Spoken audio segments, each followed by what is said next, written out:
Yes, DTA Bhagalpur is back again. आइए मित्रों, देखते हैं 8 जनवरी 2022 ऑनलाइन पेपर में पूछे गए पेपर 1 के सीडीपी प्रश्नों को। पहला प्रश्न, विकासात्मक परिवर्तन जो विकास होता है ना दोस्त, वो सार्वभौमिक गति से होते हैं। कहता है सार्वभौमिक, सभी जगह गति से, एक ही समान प्रकार का गति से होता है। मध्य बाल्यावस्था तक बहुत तेज गति से और फिर रुक जाता है। हमेशा एक रैखिक में होता है, एक दिशा में, चक्राकार होता है, बहुदिशीय होता है। वंशानुक्रम और पर्यावरण यानी वातावरण का परस्पर क्रिया होता है।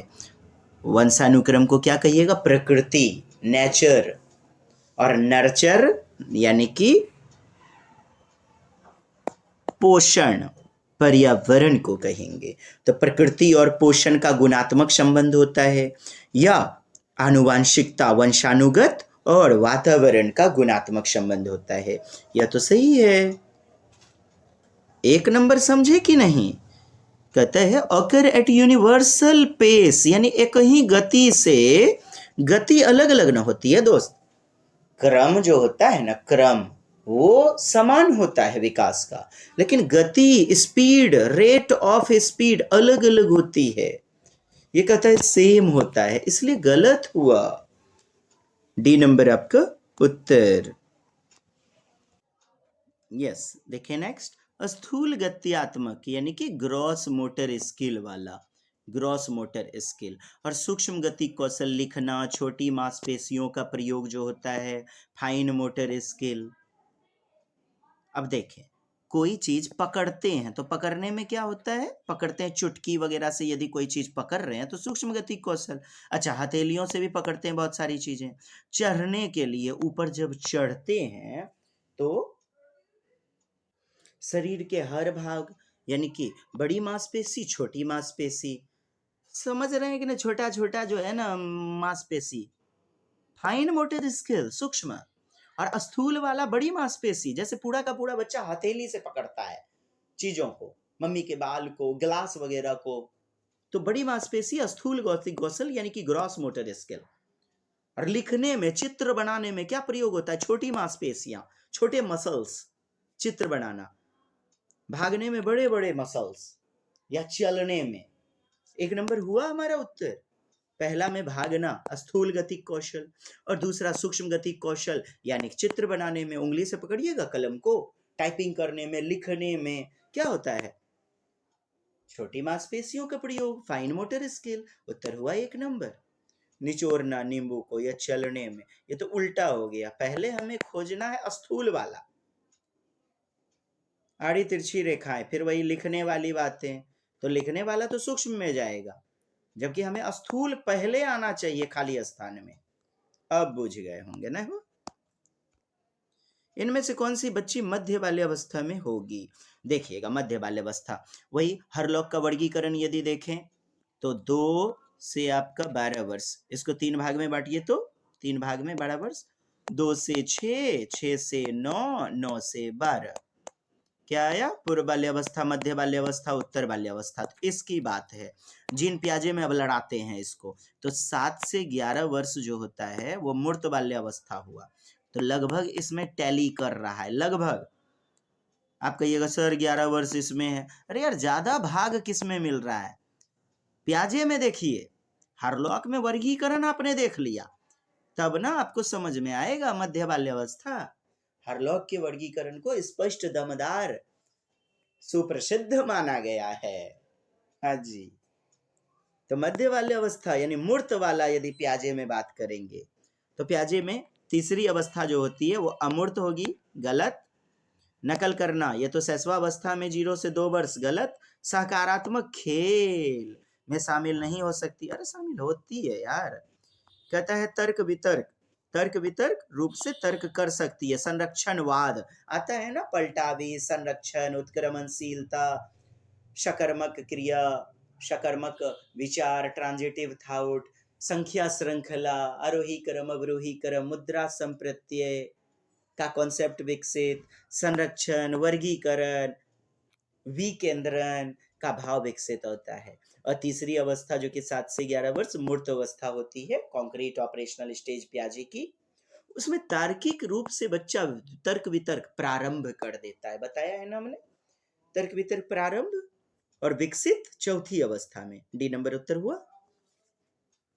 अभिकथन दिया गया है, असर्सन दिया गया है, बच्चे सर्वप्रथम अपने परिवार में व्यवहार के तरीके सीखते हैं, बिल्कुल सही, और मूल्यों को, जीवन के मानदंड को जानते हैं। जीवन का मानदंड, नियम, कायदे, कानून, एकदम सही है। अब देखिए, आर रीजन तरफदारी कर रहा है कि नहीं? समाजीकरण का एक द्वितीयक अभिकारक है। परिवार प्राथमिक होता है ना दोस्त, द्वितीयक नहीं ना, तो केवल एक नंबर विकल्प आपका सही होगा। A is true, C number उत्तर। नेक्स्ट 5वां नंबर प्रश्न देखेंगे। नंबर कितने, कौन सा युग्म सही मिलान है? तो शैशवावस्था में बच्चा तर्क करेगा क्या? गलत। पूर्व संक्रियात्मक, निगमनात्मक सोच जीन पियाजे में अमूर्त चिंतन चौथी अवस्था में होता है। मूर्त संक्रियात्मक अवस्था में बच्चा वर्गीकरण, संरक्षण कर पाता है। सही है ना? यस। 4 नंबर अमूर्त संक्रियात्मक अनुकरण वगैरह कॉपी, ये 0 से 2 वर्ष में पाया जाता है। सी नंबर उत्तर सही है। बाकी सब युग्म असुमेलित है। पियाजे के संज्ञानात्मक विकास के संदर्भ स्वयं पर्यावरण के बीच संतुलन कहता है क्या? स्वयं का जो कॉन्सेप्ट है पूर्व धारणा है, और नया कॉन्सेप्ट, उन दोनों के बीच संतुलन, साम्य धारण, इक्विलिब्रियम। क्या बताया है? साम्य धारण, संतुलन, इक्विलिब्रियम, इक्विलिब्रेशन। जो एजिमिलेशन है, आत्मसातीकरण, और एकोमोडेशन, समायोजन, उन दोनों में संबंध स्थापित करके संतुलन करता है बच्चा। और यही तो लगभग कॉन्सेप्ट है नक्को। निम्न में कौन सा कथन लेव वाइगोत्स्की के बच्चों के बारे में विचार में सही दर्शाता है? वाइगोत्स्की ने सुझाव दिया कि बच्चों में बहुत सी क्षमताएं होती हैं जिनमें वे कार्य शामिल हैं जिन्हें बच्चे सहायता के साथ कर सकते हैं। देखिए बिल्कुल सही है, पाढ़ निर्माण, ढांचा निर्माण, स्कैफोल्डिंग। वाइगोत्स्की ने सुझाव दिया बच्चों की बहुत सी क्षमताएं होती हैं, यानी कि स्वयं से कर सकते हैं और दूसरों की मदद से भी कर सकते हैं, ऐसी क्षमता होती है ना। हो गया ना पॉजिटिव? पाढ़ निर्माण, ढांचा निर्माण, स्कैफोल्डिंग जो कि अस्थायी होता है, टेम्पोररी, और ZPD zone of proximal development अस्थायी रूप से, परमानेंट। वाइगोत्स्की बच्चों के कोड़ा कागज नहीं, व्यवहारवादी बताते हैं। रीते बर्तन, रीते बर्तन, कोड़ा कागज, खाली बर्तन, बिहेवियरिस्ट जैसे आपके जेबी वॉटसन, प्रवर्तक, स्किनर, थॉर्नडाइक, कुर्ट लेविन। ये गलत हुआ ना वाइगोत्स्की के अनुसार? वाइगोत्स्की ने प्रभावित किए बच्चों वयस्कों की तुलना में मात्रात्मक रूप से कम सोचते हैं। मात्रात्मक गुणात्मक तो पियाजे किया है, और मात्रा तो सेम होती है बड़ों से, बच्चों में भी गुणात्मक रूप में अलग अलग होती है। वाइगोत्स्की ने बच्चों की क्षमता को बहुत कम आंका है। नहीं साहब, पियाजे ने पूर्व संक्रियात्मक अवस्था को कम आंका है, 2 से 7 वर्ष को। एक शिक्षिका किस संरचना का इस्तेमाल करती है जब एक बच्ची जिगसॉ पहेली मदद, संकेत एवं इशारे? हमारा पासवर्ड मिला ना? तो पाढ़ निर्माण, ढांचा निर्माण, बच्चों को मदद, prompts and clues, prompts, PROMPTS, prompts and cues माने हिंट्स देना, संकेत एवं इशारे, स्कैफोल्डिंग। एक शिक्षिका या अभिभावक मदद कर देते हैं बच्चे को। स्वतंत्र खोज तो पियाजे के अनुसार सही होगा ना दोस्त। उद्दीपन वगैरह तो आपका स्किनर, थॉर्नडाइक में। 9 नंबर प्रश्न आप देख पा रहे हैं। एक बाल केंद्रित कक्षा कैसा है? चाइल्ड सेंटर्ड क्लासरूम है। व्यक्तिवादी का मतलब इंडिविजुअलिटी, व्यक्तिक विभिन्नता, अलग अलग प्रकार की सोच, चिंतन, भाषा रखने वाले बच्चे होते हैं समावेशी कक्षा में। कैसे होते हैं? व्यक्तिगत बच्चे, व्यक्तिक विभिन्नता वाले बच्चे, व्यक्तिक मतभेद वाले बच्चे, पर्सनल इंडिविजुअलिटी। एक कठोर संरचित पाठ्यक्रम का अनुसरण करती है। कैसा? रिजिडली स्ट्रक्चर, ये गलत है ना, कठोर पाठ्यक्रम। सरल भी तो होना चाहिए, आसान, इसलिए यह गलत हो गया, क्योंकि अलग अलग बच्चा, अलग अलग रूप रंग व्यवहार बुद्धि अलग अलग, व्यक्तिगत दिया है ना, ये देखिए व्यक्तिगत, तो एक ही प्रकार का हार्ड वाला आप कीजिएगा प्रयोग, करिकुलम सिलेबस, तो भला कहाँ सम्मान कर रहे हैं व्यक्तिवादी या व्यक्तिगत विभिन्नता का, इसीलिए असर्शन है गलत। रीजन, बच्चा सबसे पहले तब सीखता है जब शिक्षक तानाशाह हिटलर हो, यह भी गलत, तो डी नंबर उत्तर दोनों ही गलत, ए और आर दोनों गलत। 10 नंबर, निम्नलिखित में से क्या एक प्रगतिशील कक्षा, चहुमुखी विकास जिसमें हो प्रोग्रेसिव एजुकेशन ना, शिक्षिका पूरी तरह से कक्षा को नियंत्रित अनुशासित रखती है, तब तो शिक्षिका केंद्रित हो गया ना, बाल केंद्रित होना चाहिए, बच्चों की पूरी भागीदारी होनी चाहिए, न्यूनतम नहीं। गतिविधियां यानी लर्निंग बाय डूइंग करते समय बच्चों का मूल्यांकन किया जाता है, बच्चे कार्य कर रहे हैं, हाँ क्रियाविधि कर रहे हैं, बच्चे पढ़ रहे हैं, उसी दौरान बच्चे का मूल्यांकन कि बच्चे किस हद तक शिक्षा प्राप्त कर पा रहे हैं, कहाँ बच्चे में दिक्कत हो रही है। समय सारणी और बैठने की व्यवस्था तय है, फिर वही बात है, बैठने की व्यवस्था निश्चित, जो एकदम गोबर गणेश बच्चा है वो हमेशा पीछे ही बैठेगा ना, तब प्रतिभाशाली बच्चा आ करके एकदम अपना बैग रख देता है, बस वही बैठेगा, वो खरीद लिया इस सीट, निश्चित नहीं बैठने की व्यवस्था, प्रजातांत्रिक माहौल होना चाहिए, लोकतांत्रिक, बाल केंद्रित, सी नंबर पॉजिटिव होगा। 11 नंबर, अमृत तर्क देता है कि हमें कानून को बदल सकते हैं, कानून को क्या करते हैं, बदल सकते हैं, समाज की जरूरत को पूरा नहीं करते हैं तो, कब, जब वो समाज की जरूरत को पूरा नहीं करते हैं तो, और कैसे, आपसी सहमति से, आ गया ना सोशल कॉन्ट्रैक्ट ओरिएंटेशन, किधर है, इधर कॉन्ट्रैक्ट, अनुबंध, आप इसको देखिएगा तो, लेकिन ये लॉ एंड ऑर्डर है, हमारे अपने नोट्स में इसको लिखाया है, ये अलग नाम में आपको दिया गया है, सामाजिक व्यवस्था अभिविन्यास, मतलब कानून एवं क्रम व्यवस्था अभिविन्यास, तो कॉन्ट्रैक्ट, जब आपसी सहमति, मुखिया सरपंच आदि 10 गो लोग बैठ करके नियम को बदलते हैं, और जब खुद से स्व निर्णय के आधार पर, तब सार्वभौमिक नैतिकता यानी कि यूनिवर्सल एथिकल कॉन्ट्रैक्ट, यूट्यूब देखिए ना, बात बुझा जाएगा। देखिए ना, कहता है अपनी पहचान, अपना आ गया ना तो इंटरा खोजिएगा, इंटरा पर्सनल, और जब आएगा दूसरों का, कलीग्स का, सहकर्मी का, तो इंटर हो जाएगा, हाँ ठीक उल्टा दोस्त, इंटरकास्ट मैरिज, दूसरा से बिहा कर लेना, दूसरा जाति में, यहाँ उत्तर क्या हो गया, इंटरा, डी नंबर, अपनी पहचान, अपनी योग्यता क्षमता रूप रंग का सम्मान करना। आइए, गिफ्ट के तौर पर कार मिलने पर क्या मिल गया, किसकी, एक 5 साल की लड़की को, बच्ची बोलती क्या है ना, ये मेरे लिए नहीं है, लड़कियां कारों से नहीं खेलती हैं, तब क्या, गुड़िया से खेलती हैं ना, ऐसा इसका विचार है, यह जेंडर बायस को दिखा रहा है, जेंडर स्टीरियोटाइप को दिखा रहा है। कक्षा में संस्कृति और भाषाई भिन्नता यानी कि अलग अलग रूप रंग, भाषा, संस्कृति, अलग अलग संस्कृति से, नीति धर्म से बच्चे आएंगे, उनको ध्यान में रखते हुए नीति रणनीति प्रभावी होगी, कौन सा, मानकीकृत कठोर, हमने बताया है ना, गलत होगा। प्रत्यक्ष निर्देश के तरीके उपयोग करवाना, प्रत्यक्ष निर्देश के, ए दोस्त, भिन्नता, व्यक्तिक विभिन्नता वाला कक्षा है, प्रत्यक्ष निर्देश तो देके पढ़ाते ही हैं, लेकिन बात इतनी है, व्यक्तिक विभिन्नता में विभिन्नता को अभाव के रूप में नहीं देखना, इसे संसाधन के रूप में देखा जाना चाहिए, संसाधन, व्यक्तिक विभिन्नता को अभाव के रूप में न देखना, मतलब गुणवत्तापूर्ण देखना, सीखने का संसाधन के रूप में देखना, इसे सम्मान के दृष्टि से देखना, अलग अलग व्यक्ति का अलग अलग रूप रंग, व्यक्ति बोल रहा हूं मैं, विद्यार्थी, अलग अलग विद्यार्थी का अलग अलग रूप रंग, योग्यता, बुद्धि, लब्धि, क्षमताएं, और उनको एक संसाधन के रूप में, रिसोर्स के रूप में देखा जाना चाहिए, डी नंबर द बेस्ट। प्रत्यक्ष विधि यानी मूर्त विधि से पढ़ाइए, ये तो शिक्षण का विधि के अंतर्गत है, यहाँ भिन्नता को ध्यान में रखने का प्रभावी रणनीति पूछ रहा है, बी नहीं, डी व्यक्तिक विभिन्नता के साथ आपका उत्तर होगा। देखिए ना, लिंग्विस्टिक डिफरेंसेस, अलग अलग भिन्नताएं हैं भाषा में।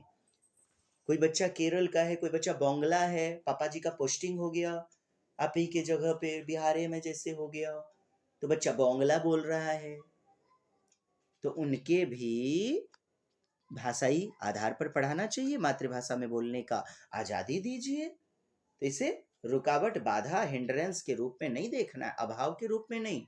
और डी में कह रहा है अभाव के रूप में नो देखना, सही तो है। राष्ट्रीय शिक्षा नीति 2020 के कस्तूरी रंगन है ना। तो शैक्षणिक वर्ष में एक बार ली जाने वाली औपचारिक परीक्षा के माध्यम से किया जाना चाहिए। कहता है औपचारिक परीक्षा के माध्यम से किया जाना चाहिए। क्या एनसीएफ 2000 नई शिक्षा नीति 2020 ने यह बताया है? अरे जब जरूरत होगी साप्ताहिक टेस्ट लीजिए, मासिक टेस्ट लीजिए, अर्धवार्षिक परीक्षा। यहाँ केवल कह रहा है वार्षिक परीक्षा, गलत। एक निश्चित अवधि में, एक फिक्स्ड पीरियड, जैसे कि सप्ताह में सोमवार सोमवार टेस्ट लिया जाता है ना, या मंथली टेस्ट, फॉर्मेटिव असेसमेंट। तो एक निश्चित अवधि में बच्चे की प्रगति का पता लगाने के लिए, बच्चे की समझ का पता लगाने के लिए, बच्चे में जो रिक्तियां हैं, त्रुटियां हैं, उनका पता लगाने के लिए महत्वपूर्ण है क्या? मूल्यांकन, टेस्ट वगैरह, जांच पड़ताल।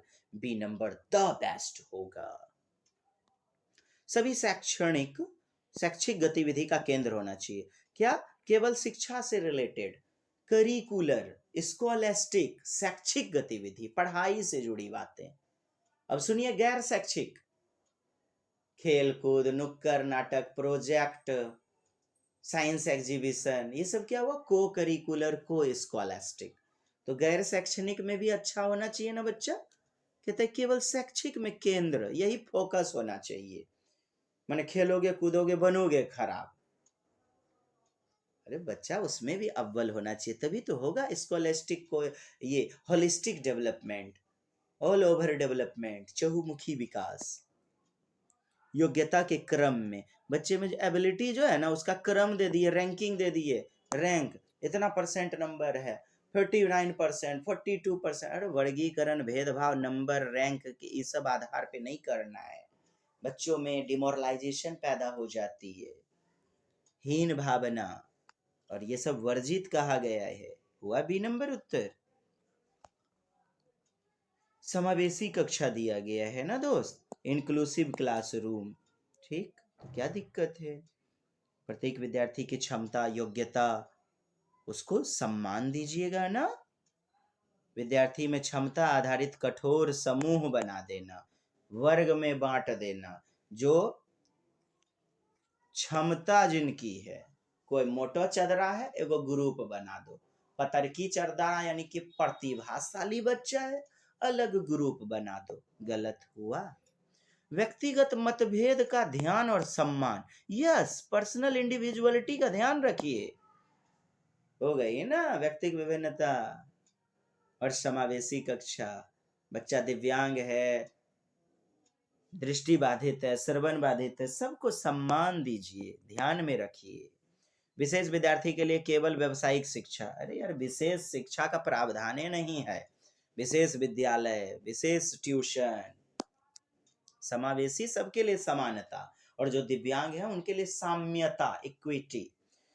वो विद्यार्थी जिन्हें दिव्यांगता है उनके बारे में रूढ़िवादी विचार, जो परंपरा से चली आ रही है। यदि बच्चा दृष्टिबाधित, रे अनड़ा सूरदास, तो रूढ़ी से सदियों से वाद मने प्रचलन जो चला आ रहा है, रूढ़िवादिता नहीं रखना, अरूढ़िवादिता, अपरंपरागत तरीका, ये बेहतरीन होगा। चलिए उत्तर बी नंबर। निम्न में कौन सा व्यवहार पठन वैफल्य? पठन वैफल्य का क्या मतलब होता है? पढ़ने में प्रॉब्लम, डिसलेक्सिया। लेकिन बात इतनी है कि लो अटेंशन, कम ध्यान अवधि और अत्यधिक शारीरिक गतिविधि, ये तो ADHD बोला जा रहा है, attention deficit hyper active disorder. कभी कभी बच्चा बिल्कुल ध्यान नहीं दे पाएगा और फंसा रहेगा अत्यधिक, कभी कभी एक ही काम को एकदम लगा हुआ है, आधा घंटा का काम 20 घंटा से कर रहा है। बहुत सारी माताओं को भी देखे होंगे जिनकी मानसिक समस्याएं होती हैं, एक जगह बैठा है, चावल चुन रही है एकदम 10 घंटा 20 घंटा से, रातों में देखिएगा वही कर रही है दिने से। एक प्रकार की समस्या होती है दोस्त, अवधान होता है। कंसंट्रेशन करने करवाया जाए ऐसे व्यक्तियों को सुधारने के लिए, एक ही कार्य को लगभग बार बार जो है ना कंसंट्रेट करने के लिए करवाया जाए। अच्छा जी, ये तो हमारा होगा नहीं पठन वैफल्य में। बार बार स्वभाव, मूड स्विंग्स, मूड का बदल जाना, एक कार्य कर रहे हैं हो देशमताहा नहीं कहते हैं हो नहीं होगा। अपमानजनक व्यवहार, ये भला क्या मतलब है? गाली गलौज देना या डांटना फटकारना, अपमानजनक व्यवहार।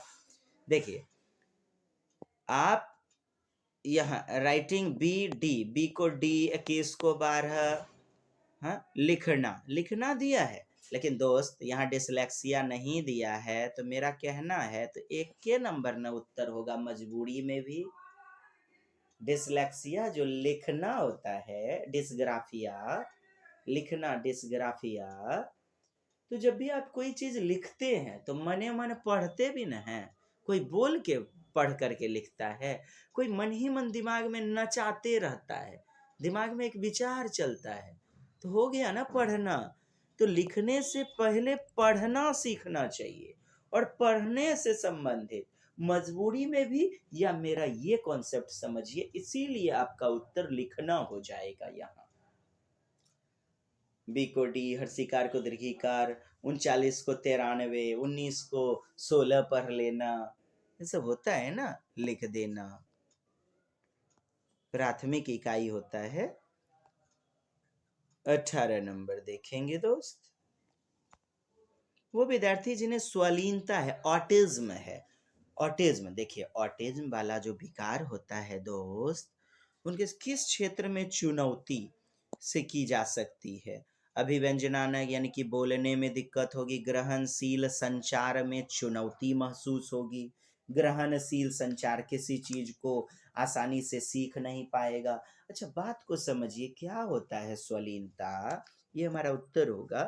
कहते हैं निश्चित रूटीन को फॉलो नहीं कर पाना, सूचना को याद करना गलत, स्थूल गति कौशल गलत। देखिएगा जिन बच्चों में ऑटिज्म पाया जाता है, यानी कि स्वलीनता संबंधी विकार, अपने आप में लीन रहेगा, कोई दिमाग में विचार आया दूसरों के सामने प्रकट नहीं कर पाएगा, बोलने में डरा डरा सा महसूस करता है, बोलना कुछ है मुंह से निकल कुछ जाता है, तो सामाजिक संचार करने में भी असुविधा होती है, अभिव्यंजन करने में, बोलने में, एक्सप्रेस करने में दिक्कत, किसी कॉन्सेप्ट को रिसीव करने में दिक्कत, सूचना या नॉलेज कोई दिया उसको नहीं सीख पाएगा, जल्दी याद ही नहीं रहता है।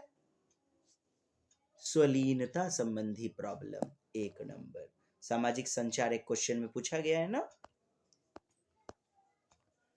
वो विद्यार्थी जिन्हें दिव्यांगता है, उनके सफल समावेशन के लिए दिव्यांग बच्चा है, तो क्या कीजिए, एक्सेसिबल इंफ्रास्ट्रक्चर, सुलभ इमारतें, बिल्डिंग, चेयर, जो बच्चा यदि कि दिव्यांग है, जो बच्चा जो है ना विकलांग है, यदि उनके लिए चेयर का, बैठने का व्यवस्था, उनका ऊपर चढ़ने आने जाने के लिए एक व्हील चेयर का प्रयोग, दिव्यांग बच्चा है तो उनके लिए अवसंरचना, कैसा, ब्रेल लिपि का प्रयोग, बेहतरीन है दोस्त। इंफ्रास्ट्रक्चर, इमारतें, बैठने के लिए उचित व्यवस्था, बरामदे की व्यवस्था होनी चाहिए, सुलभ शौचालय होनी चाहिए। आपने पढ़ा होगा ब्लैक बोर्ड योजना 1986-87 में लागू। विद्यार्थियों का अलगाव, अलग अलग करना, जो प्रतिभाशाली है उसके लिए अलग, और जो मूढ़ बुद्धि का बालक है उसके लिए अलग। अलगाव नहीं, सेग्रीशन, कैसा, दिव्यांग बच्चों को अलग बैठाना, तब तो भेदभाव कर दिया।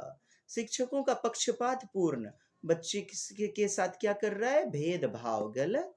सहानुभूति और दया, अरे रे लंगड़ा है, या जा जा बैठ बैठ बैठ, दया दिखाना, क्यों, वो बच्चा अपने आप में विशिष्ट नहीं है, उससे तेज तर्रार नहीं है, जिसके शारीरिक अंग वगैरह पूरी तरह स्वस्थ हैं, उसको दया दिखाइएगा, बच्चों में भेदभाव कीजिएगा। बाल केंद्रित शिक्षण प्रणाली की उपेक्षा, 1 नंबर उत्तर, बाकी तीनों ही निगेटिव। निम्नलिखित में कौन सा अभ्यास विविध अधिगम प्राथमिकता, अलग अलग अधिगम ना बोले तो व्यक्तिक विभिन्नता का सम्मान करता है।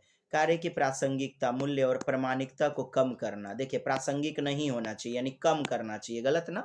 प्रासंगिक नैसर्गिक होना चाहिए, प्राकृतिक दुनिया से जुड़ा हुआ, संदर्भों से जुड़ा हुआ। यहाँ कह दिया प्रासंगिकता मूल्यता सही है, लेकिन कम करना कह दिया, इसीलिए ना गलत।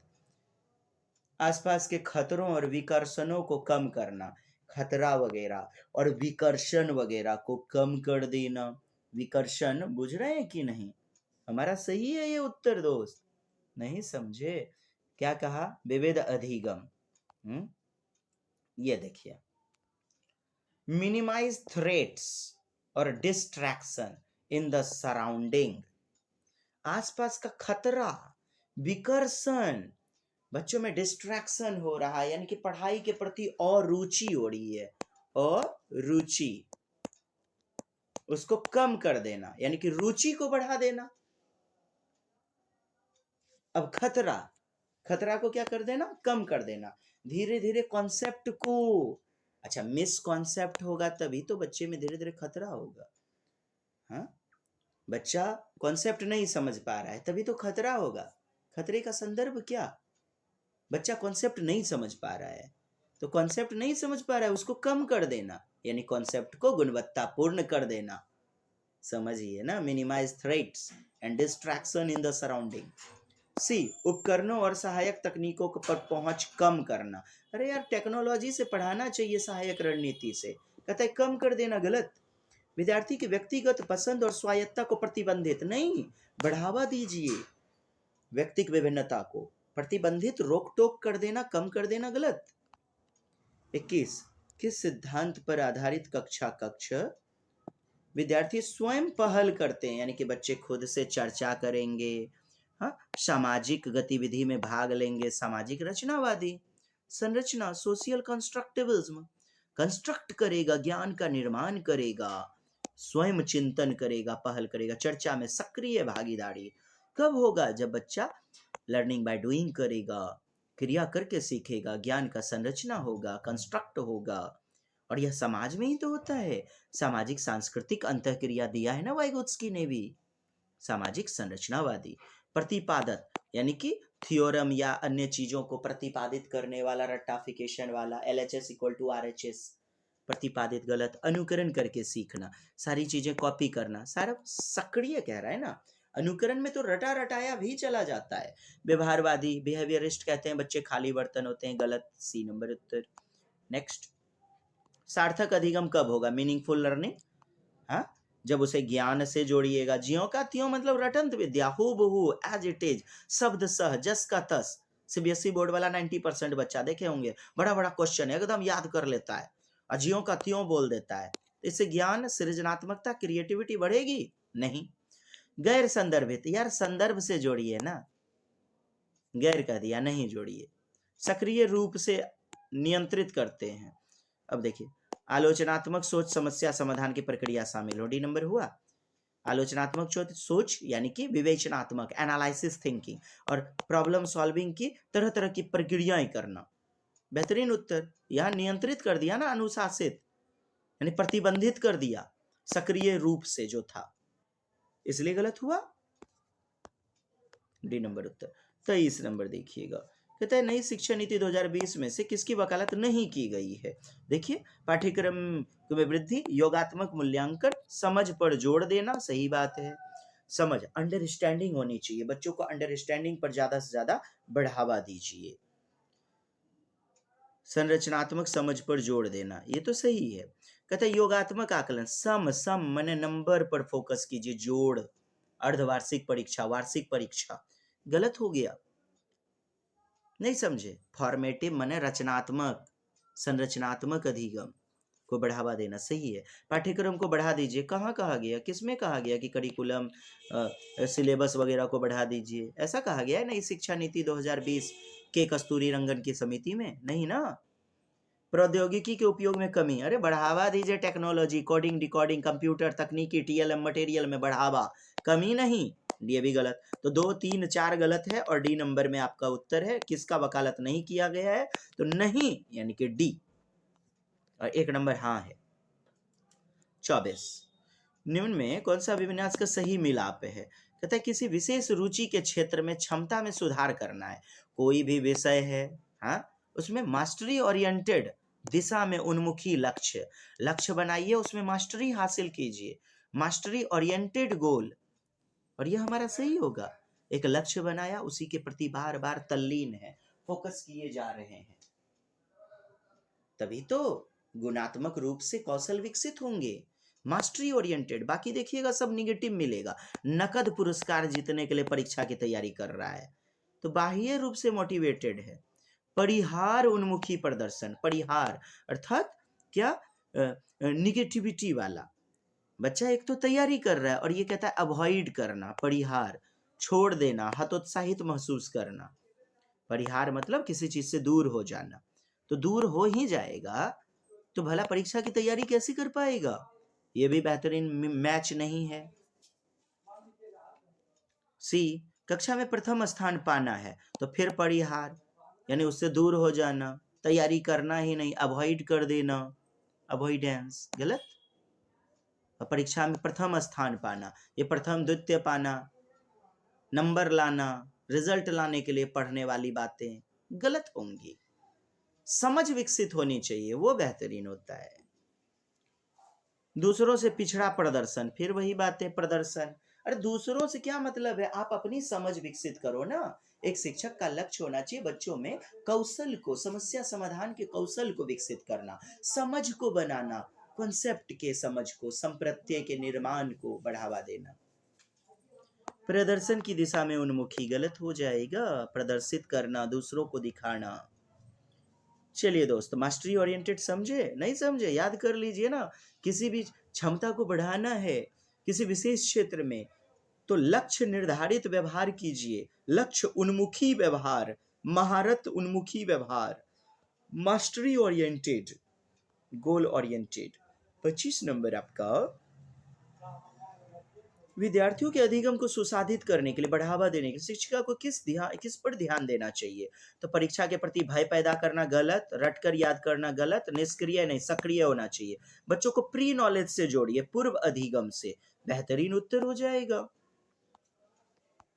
26 कहता है भ्रांतियां, मिसकॉन्सेप्ट, गलतियां, उससे निपटना है, तो रचनात्मक दृष्टिकोण कौन होगा? रट्टा मार याद करना गलत, ऐसी परिस्थिति बनाना जहां गलत धारणाएं व्यक्त करना प्रतिबंधित हो, यानी गलतियां नहीं कर सकते हो, गलत। गलतियां संसाधन है सीखने का, mistakes are the pillars of success. भ्रांतियां, प्रत्युत्तर हेतु प्रयोग और अवलोकन के अवसर देना, बेहतरीन। प्रयोग, लर्निंग बाय डूइंग करने देना बच्चे को।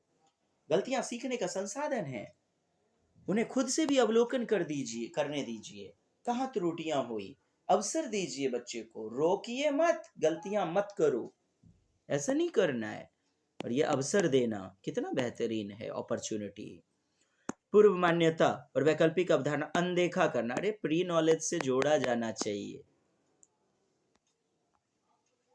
निम्न में क्या विद्यार्थी के बीच किसी कार्य की संरचनात्मक कंसेप्चुअल अंडरस्टैंडिंग को बढ़ावा देगा, कॉन्सेप्ट का निर्माण करेगा? ठीक। प्रतियोगिता गलत, मैंने बताया था ना, प्रतियोगिता प्रतिस्पर्धा नहीं। स्वस्थ प्रतियोगिता, स्वस्थ प्रतिस्पर्धा, हेल्दी कंपटीशन सही होता है। बच्चों को आपस में चर्चा करने दीजिए, संवाद, बातचीत करने दीजिए, बेहतरीन उत्तर। हाँ, वेधन और अभ्यास, रटंत विद्या पर ड्रिल, दंड देना गलत, डी नंबर, ये बी नंबर आपका उत्तर। नेक्स्ट देखें, प्रभावी अधिगम हेतु शिक्षिका विद्यार्थियों को सक्रिय करना चाहती, कैसे सक्रिय होगा? अस्थायी मानिएगा क्षमता को। आज बच्चा यदि रिजल्ट कम ला रहा है, कल के दिन में अस्थायी रूप से वही रिजल्ट लाएगा? अरे अस्थायी होगा, बढ़ेगा, सक्रिय तभी तो होगा। क्षमता की वृद्धिशील होना यानी क्षमताएं बढ़ेंगी। प्रतिस्पर्धा, कंपटीशन करवाना, हीनता, दीनहीन महसूस करना, बाल केंद्रित का हनन शिक्षा का, चाइल्ड सेंटर्ड क्लासरूम का, बी नंबर। क्षमताओं में बढ़ोतरी होगी, प्रत्येक बच्चा अपने आप में विशिष्ट है, क्षमताएं डेवलप होंगी, बेहतरीन कर पाएगा बच्चा, तभी तो शिक्षक शिक्षिका पीठ थपथपाते, वाह बेटा तुम कर सकते हो, हार मत मानो, यू कैन डू। निम्नलिखित में कौन सा बाह्य अभिप्रेरणा का उदाहरण नहीं है, यानी आंतरिक का कौन सा, इंटरनल का। हाँ, दंड क्या है, बाह्य है, ये बाह्य के साथ चला गया। पूछ रहा है नहीं कौन सा है, बाहरी। ज्ञान प्राप्त करने के लिए ज्ञान वगैरह क्या है, आंतरिक, इंट्रिंसिक मोटिवेशन, इंटरनल, यही तो हमारा उत्तर होगा। प्रतियोगिता परीक्षा, ये क्या है, प्रतियोगिता, कंपटीशन, बाहरी दुनिया ने बनाया। साथियों को प्रभावित करना, साथी, समूह के लोग, माता पिता, ये सब क्या है, बाह्य अभिप्रेरणा, यानी बाह्य घटक। अरे जो हमारे शरीर के अंदर नहीं है वो तो बाहरी न होगा, और जो आंतरिक है, ज्ञान, अभिरुचि, रुचि, क्षमता, योग्यता, वही तो इंट्रिंसिक, इंटरनल मोटिवेशन वाला काम करेगा। 29 का बी नहीं पूछ रहा था। 30 नंबर, डैश के इस्तेमाल से विद्यार्थी की उपलब्धि में डैश होने की संभावना है। तो देखिए शिक्षार्थी केंद्रित यदि होता है तो कमी हो जाएगा, क्या बढ़ेगी। सामाजिक सहयोग, कोलैबोरेशन, एक दूसरे की मदद करना, सौहार्दता, एकता, अखंडता, बंधुत्वता, भाईचारा, एक दूसरे से बच्चे सहयोग, टिफिन शेयर करते हैं, कलम उड़ा गया, खत्मा गया तो लीड मांग लेते हैं, पेंसिल मांग लेते हैं, सहयोगात्मक गतिविधि हुई ना। और कोलेबोरेटिव लर्निंग आपका जो है जी वाइगोत्स्की ने भी बेहतरीन रूप से बताया है ना। तो बात इतनी है, शिक्षा में वृद्धि होगी ना, वृद्धि इसमें बढ़ा जाएगा। और सामाजिक सहयोग, कोलेबोरेटिव लर्निंग, सोशल कोलेबोरेशन, इसमें बढ़ा जाएगा। अब मैच, खाली स्थान को भरिए, तो सी नंबर दमदार हुआ। प्रासंगिक पाठ्यक्रम, तो जब प्रसंग से जोड़िएगा तो कमी नहीं, वृद्धि होगी। डी नंबर, सामाजिक बहिष्कार, फिर वही बात है, समाज से नहीं जोड़ना, बहिष्कार, यानी किताबी ज्ञान से जोड़ना, चार दीवारी से, स्कूल के वातावरण से।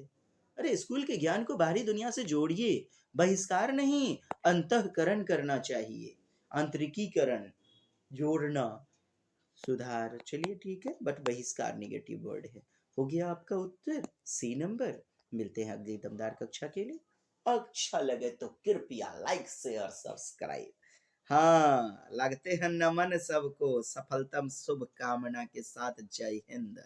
नेक्स्ट वीडियो मिलते हैं।